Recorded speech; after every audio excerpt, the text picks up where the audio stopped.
प्रदेश के जबलपुर में हो रहा तीसरा वर्ल्ड रामायण कॉन्फ्रेंस का आज पहला दिन है। ये आयोजन 6 जनवरी से 8 जनवरी तक जबलपुर के मानस भवन में आयोजित किया गया है। इस रामायण कॉन्फ्रेंस के साथ साथ विदेश स्तर की रामायण पर शोध करने वाले विद्वान संस्कार धाने मध्य प्रदेश के जबलपुर से आए हैं। आज यानी कि शुक्रवार के मुख्यमंत्री शिवराज सिंह चौहान इस प्रेस कॉन्फ्रेंस में रहने के लिए थे। उन्होंने बताया कि पूर्व से कुछ निर्धारित कार्यक्रमों की वजह से वहाँ बहुत ही कम देर तक वहाँ रुक पाए हैं। प्रेस कॉन्फ्रेंस के दौरान प्रदेश के मुख्यमंत्री शिवराज सिंह चौहान ने संबोधन में बताया कि राम तो सबके हैं। जबलपुर में हो रहे वर्ल्ड रामायण प्रेस कॉन्फ्रेंस में रामायण पर अलग अलग देशों में शोध कर रहे विद्वान आए हुए हैं, जिसमें देश की प्रसिद्ध धुन मंडली शबरी प्रसंग नंदीग्राम एक शाम के द्वारा प्रस्तुति दी जाएगी। डॉक्टर गुमास्ता ने बताया कि इसका आयोजन अलग अलग प्रसंगों में जाएगा और साथ ही इनका मंचन भी किया जाएगा। इस वर्ल्ड रामायण कॉन्फ्रेंस में सुंदरकांड के लगभग 13,000 पाठ किए जाएंगे। कार्यक्रम के संयोजक अखिल गुमास्ता के अनुसार रामायण संबंधित विशिष्ट अधिकारियों युवाओं तक पहुँचाया जाएगा। आदरणीय अतिथिगण और बहनों भाइयों बेटे बेटियों, आप सबको मैं प्रणाम करता हूं, मध्य प्रदेश की धरती पर स्वागत करता हूं। आपके बीच ही आज मैं रहना चाहता था,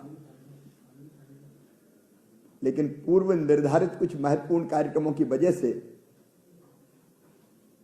आपके बीच में आ नहीं पाया, लेकिन आपका हृदय से स्वागत करता हूं। सशरीर में यहां हूं, लेकिन अंतरात्मा आपके बीच ही है। हम सब जानते हैं रामायण एक अद्भुत ग्रंथ है, और मैं तो बचपन से रामायण जी पढ़ता रहा हूं। रामचरितमानस तुलसीदास जी का मध्य प्रदेश के गांव गांव में आज भी गाया जाता है। अखंड रामायण के पाठ होते हैं, और साधारण ग्रामीण भाई बहन भी कई बार रामायण जी की उदाहरण देते हैं। अगर किसी को कोई सुझाव लेना हो, पूछना हो, तो कहते हैं जय विधि उतरे कपि कटक तात सो करहि उपाय।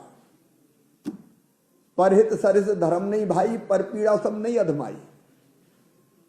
ये कहते हुए कि दूसरों के हित से बड़ा कोई पुण्य नहीं है, और दूसरों को कष्ट पहुंचाने से बड़ा कोई पाप नहीं है। ये गांव गांव गाते हैं। दीन दयाल व्रत संभारी, हरऊ नाथ मम संकट भारी। कई बार बच्चे बच्चे की जुबान पर रहता है। सचमुच में राम हमारे रोम रोम में रमे हैं। राम हमारी हर सांस में बसे हैं। राम और रामायण के बिना यह देश जाना नहीं जा सकता, और केवल देश तक सीमित नहीं रही रामायण। यह तीसरा वर्ल्ड रामायण कॉन्फ्रेंस है। रामायण ने दुनिया के बड़े हिस्से को प्रभावित किया,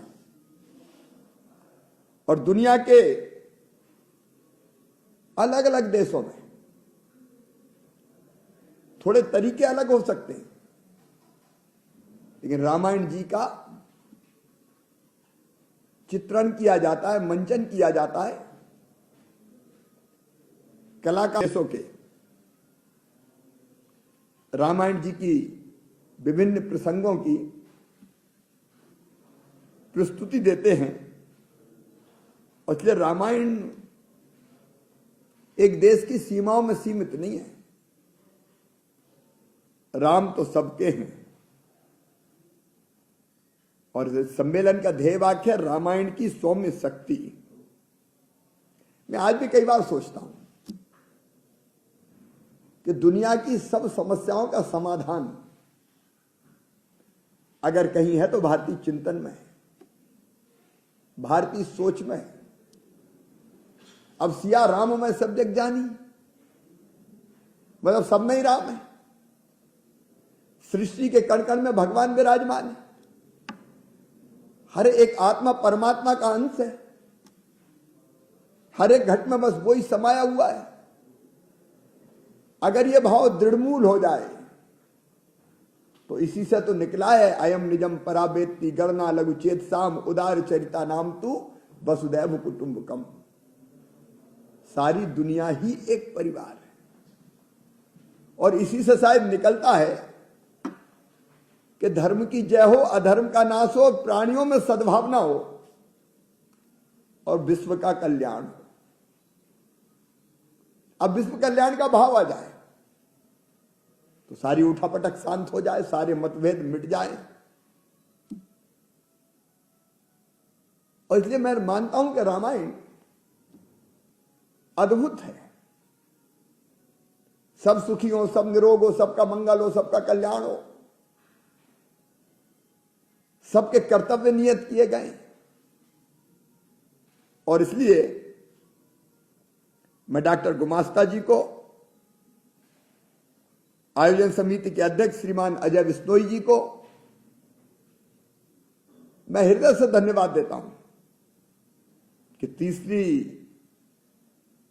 वर्ल्ड रामायण कॉन्फ्रेंस जबलपुर जैसी संस्कार धानी में हमारी पवित्र नगरी में हो रही है।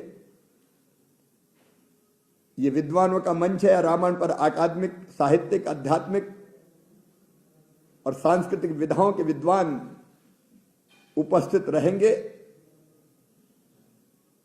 और अपना अध्ययन करके शोध पत्र प्रस्तुत करेंगे।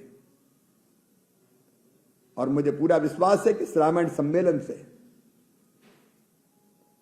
रामायण में निहित प्रेम, शांति और प्रसन्नता, भाईचारा, एकता इसका संदेश जाएगा।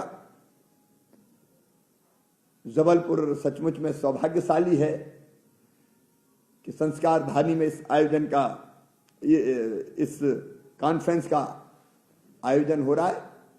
इस आयोजन पर मैं एक बार फिर आयोजकों को धन्यवाद देता हूं। पधारे हुए दुनिया भर के सभी विद्वानों का मध्य प्रदेश की धरती पर हृदय से स्वागत करता हूं, अभिनंदन करता हूं और इस आयोजन की सफलता की कामना करता हूं, क्योंकि यहां से विश्व शांति का संदेश जाएगा और जबलपुर की धरती से भौतिकता की अग्नि में दग्ध विश्व मानवता को शाश्वत शांति के दिग्दर्शन का एक संदेश मिलेगा। फिर सभी आयोजकों का स्वागत, बहुत बहुत धन्यवाद, प्रणाम, नमस्कार। विद्वानों का भी मैं एक बार फिर विद्वानों को प्रणाम करता हूं और उनका फिर स्वागत करता हूं मध्य प्रदेश की 8.5 करोड़ जनता की ओर से। धन्यवाद, नमस्कार। वक्त हो गया एक छोटे से ब्रेक का। ब्रेक के बाद फिर से हाजिर होंगे ऐसी कुछ खास बड़ी खबरों के साथ। तब तक के लिए नमस्कार। हर खबर की अपडेट पाने के लिए आप हमारे चैनल को सबसे पहले सब्सक्राइब करें।